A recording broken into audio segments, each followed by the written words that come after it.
Hello everyone and welcome to Career Launcher. So in today's class we are going to discuss about the funeral of Ali Khamenei. So he's very much in the news. I'm sure you must be aware that the Iran government is in an officially they are actually mourning the funeral and they are actually conducting the funeral of Mr. Ali Khamenei. We'll be discussing about him in detail. We will talk about the Iran 1979 Iranian Revolution. And before that, we have seen some incidents in Iran in 1952 and 1953. We'll be talking about that also. And we'll be talking about Indian delegates who have been actually sent to funeral in Iran in the funeral procession of Mr. Ali Khamenei. So let us start without wasting our time. Okay, so I'm sure you must be aware what happened was actually on 28th February 2026. USA suddenly attacked Iran under the name of the Operation Epic Fury. And at the same time, Israel attacked Iran under Operation Roaring Lion.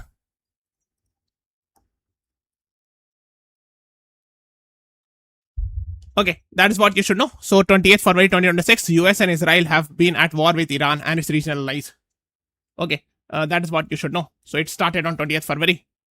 And on one side, actually, it's US, Israel, especially UAE is there. Saudi Arabia is not very active, but US, Israel, and UAE were very active in this.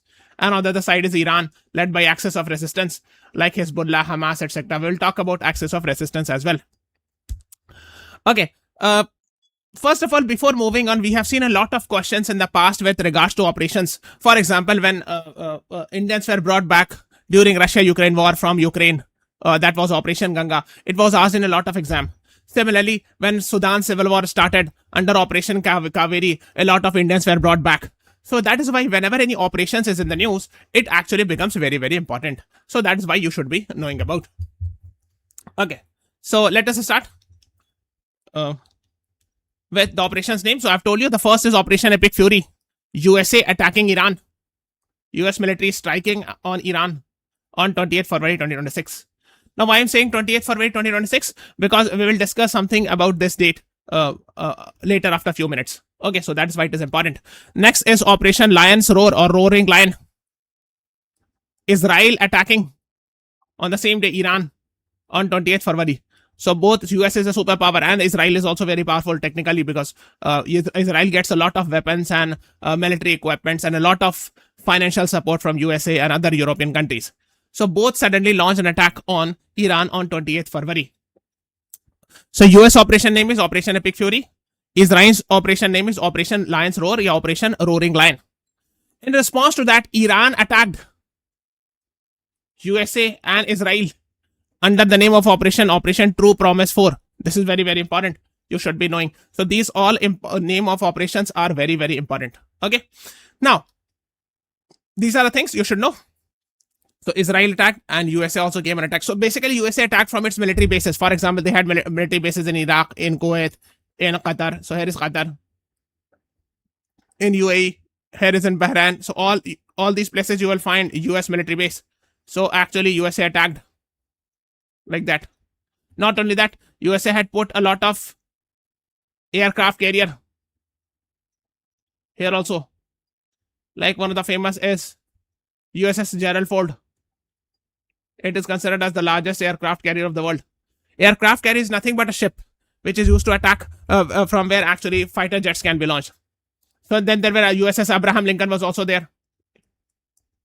These were the prominent aircraft carrier of America in this region. And in response to that, Iran attacked back. Iran attacked the US military base. Iran attacked Israel. The US military base in Iraq, Kuwait, Qatar, UAE, Bahrain. Like for example, in Qatar, there is Al Udeid Air Base. Similarly, there are other military bases you should be knowing of America. And Iran attacked also the military ships in this region under the Operation True Promise 4. That is what you should be knowing. And this is actually, after that, Iran blocked this Strait of Hormuz.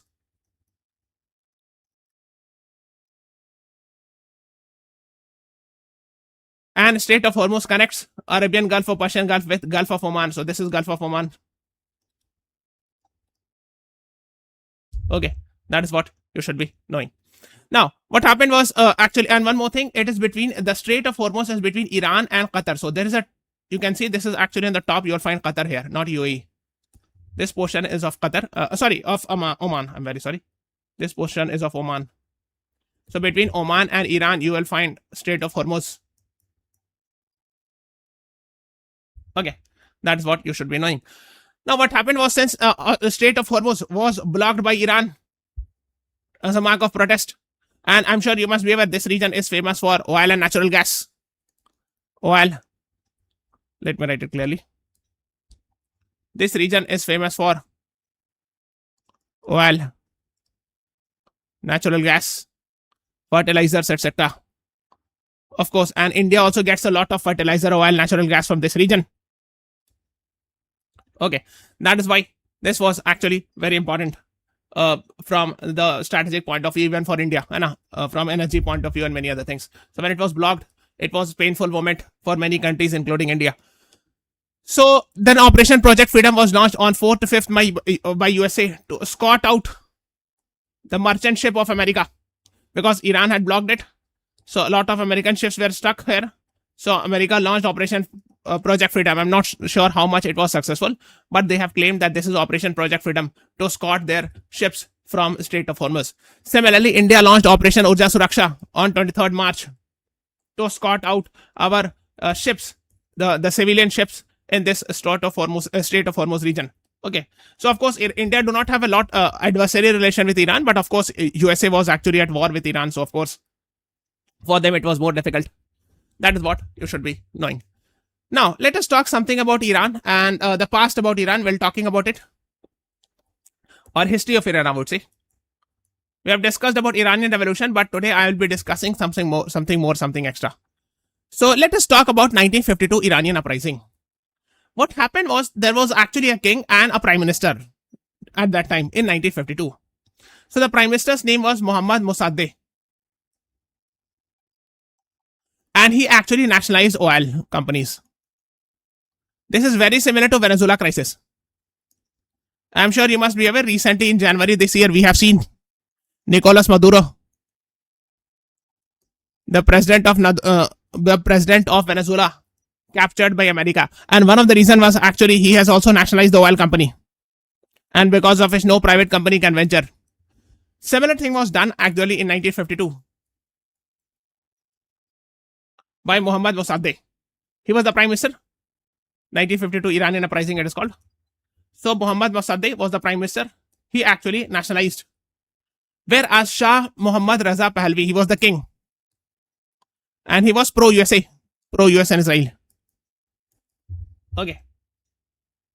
So Mohammad Mossadegh was trying to control more power, war ministry and military appointments, but Muhammad Raza Pahlavi, the king, was trying to assert his own power, and because of which the frictions happened and the prime minister had to resign. Okay, so these things you should know. And Shah, the king, appointed Ahmad Qawam as the prime minister after the resignation of Mossadegh. However, actually, many people came in support of Mossadegh. That Shah is wrong. He is working actually not for the national interest of the country.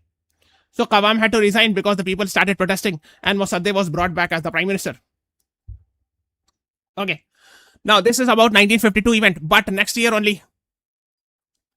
And yes, let's talk about background. I've told you that oil nationalization. So Mossadegh had done oil nationalization somewhere around 1951.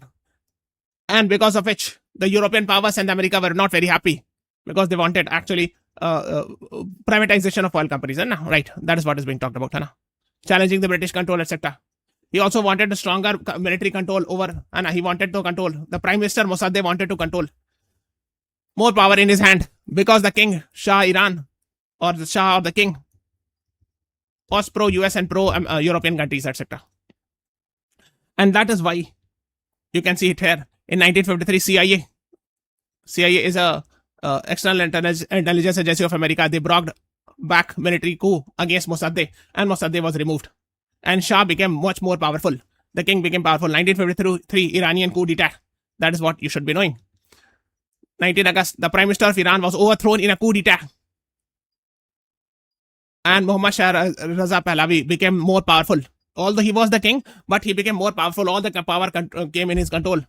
And of course, it was supported by United Kingdom's MI6 under Operation Boot, and similarly CIA, TP Ajax and Operation Ajax by USA.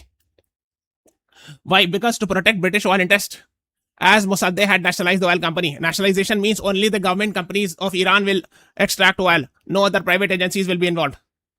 And that was the friction, Muhammad Mossadegh versus Shah Iran. That was the main friction. And Shah Iran was pro-US, pro-European countries, and that's why he was supported by UK and USA. And 1953 Iranian coup happened. You can see government of Mossadegh versus House of Pahlavi. Pahlavi is the Shah Iran, Pahlavi dynasty, the king of Iran, supported by UK and US. So of course they won it this side, and they had to lose. He had to resign. He was overthrown as a prime minister in 1953, next year only. Even in 1952 we have seen frictions, but he was reinstalled because of the people's protest. But in 1953 he was actually finally removed, and Shah Iran came to power. So from 1953 till 1979, Pahlavi dynasty of Shah Iran ruled, which was supported by UK and US. However, in 1979 again revolution happened. Very famous Iranian revolution of 1979. Pahlavi dynasty was overthrown by the people. And of course, it was led by Ruhollah Khamenei. And this is what is being talked about. In 1953, the CIA and MI6. MI6 is external agency of UK. They had brought Iranian coup by removing Mohammad Mossadegh. Because he had nationalized the Anglo-Persian oil company. He did not allow private companies to venture into oil companies or oil sector. So that is what we have discussed. So Iranian revolution happened again. So the Shah Iran or the king of Iran was overthrown. Muhammad Reza Pahlavi, he was the king. He was overthrown. And Ruhollah Khamenei, he was the leader, main leader. He was in exile. He was not in the country. He came back and he initiated the movement, etc. And because of which, actually, the Muhammad Reza Pahlavi had to leave the country. He had to run away to USA. Okay, so this is Muhammad Reza Pahlavi, and Ruhollah Khamenei was here. And he became the first supreme leader of Iran. He was the one who brought Iranian revolution of 1979, and he is Shah Iran from Pahlavi dynasty. King who was there. He was a king since 1941, but since 1953 he had become very much powerful after the removal of Muhammad Mossadegh. So 1953 to 1979 he was a very powerful king supported by US, UK. However, on the other side, Ruhollah Khamenei, he brought the Iranian revolution, and 1979 he became the supreme leader of Iran after his removal. So from 1979 to 1989, he was the first supreme leader of Iran. That is what you should be knowing.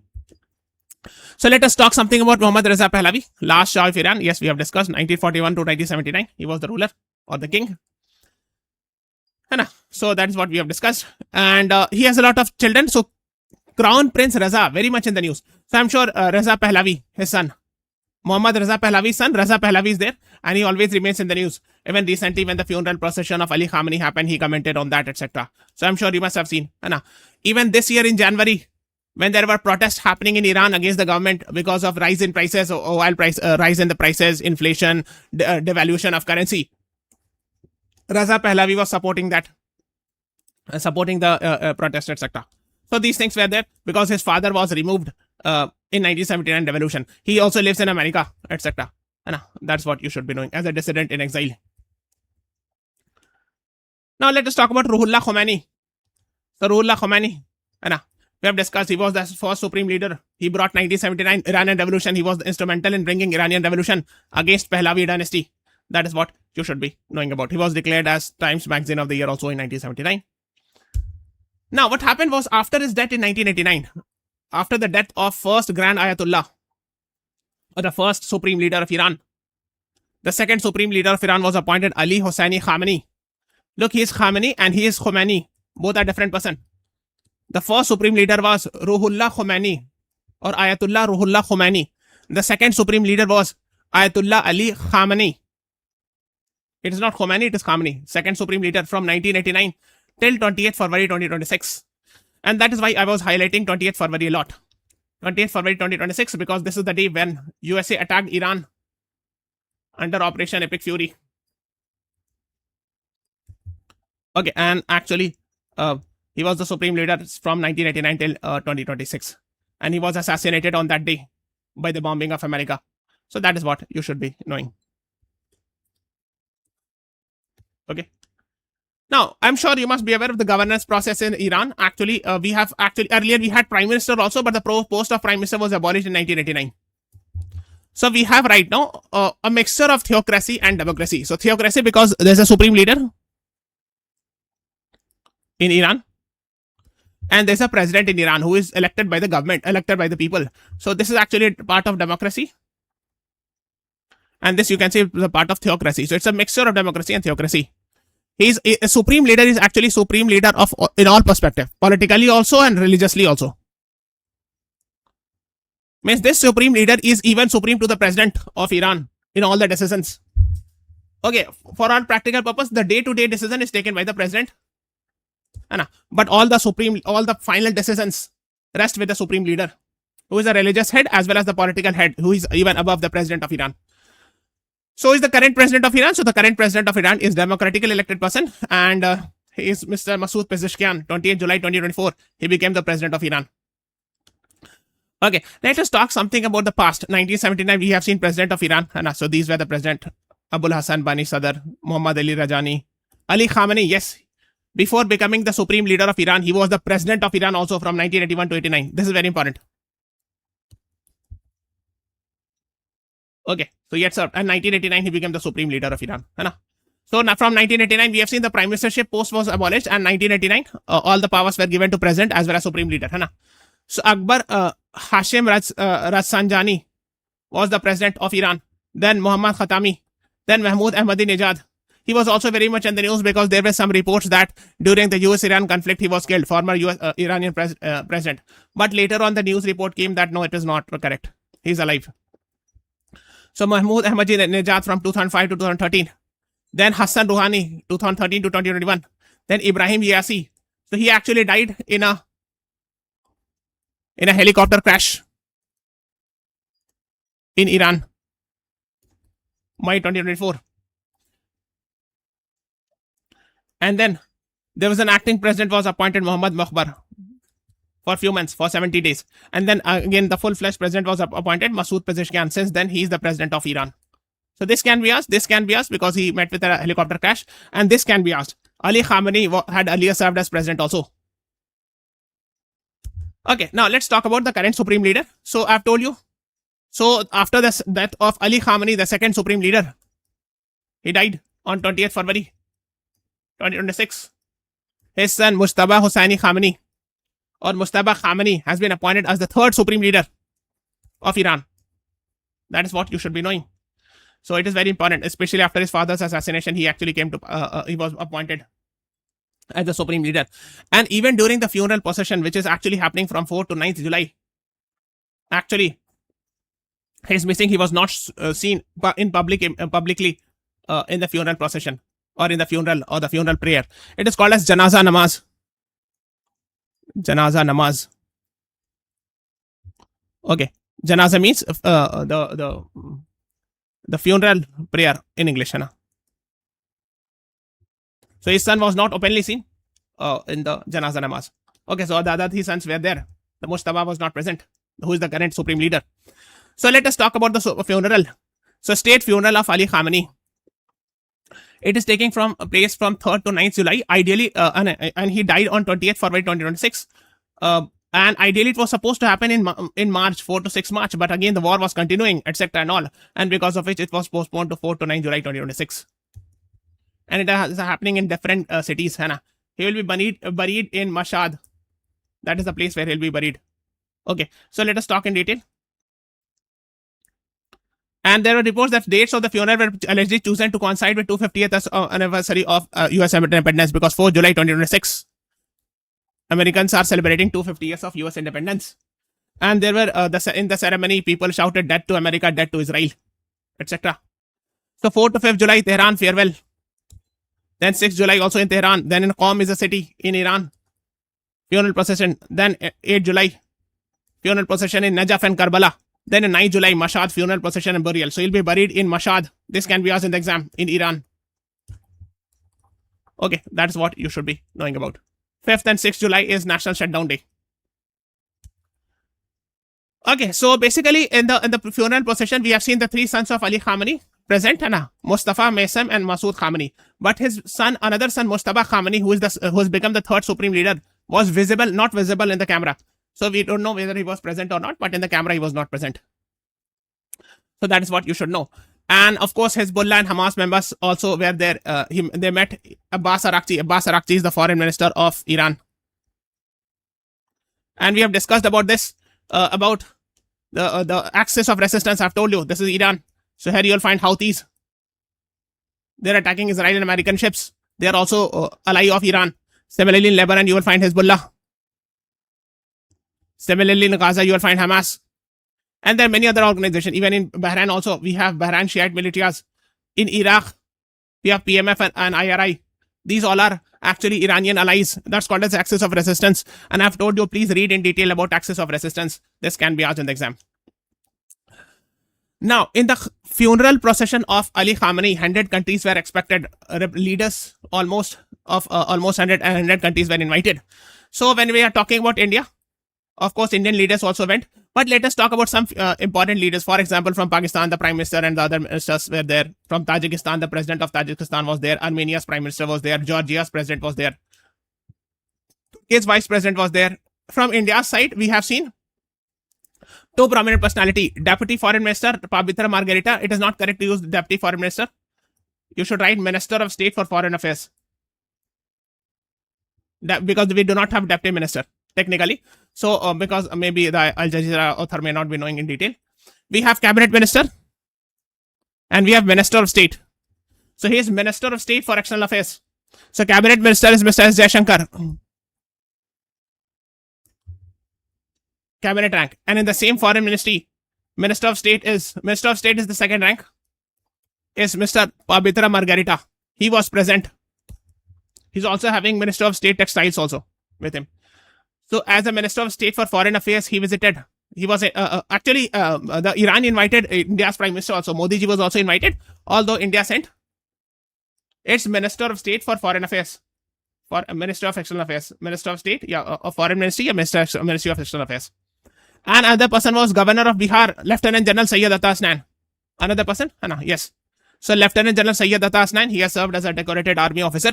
And after his retirement, he was the member of National Disaster Management Authority. He had served as Vice Chancellor of Central University of Kashmir. And very recently, he was appointed as the Governor of Bihar. So right now, he is the Governor of Bihar, Lieutenant General Syed Atta Hasnan. He was also sent as the chief guest. So from India's side, there were two chief guests, Governor of Bihar, Lieutenant General Syed Atta Hasnan, Minister of State for External Affairs Ministry, Pabitra Margarita. So these two were the main officials who visited there. Then there were other people also, like for example, but they went in their personal capacity, like Salman Khurshid, Congress leader. He had earlier served as Foreign Minister of India. Mehbooba Mufti, former Chief Minister of Jammu and Kashmir. She was also present. But official delegates were Lieutenant General Syed Atta Hassan and Pabitra Margarita.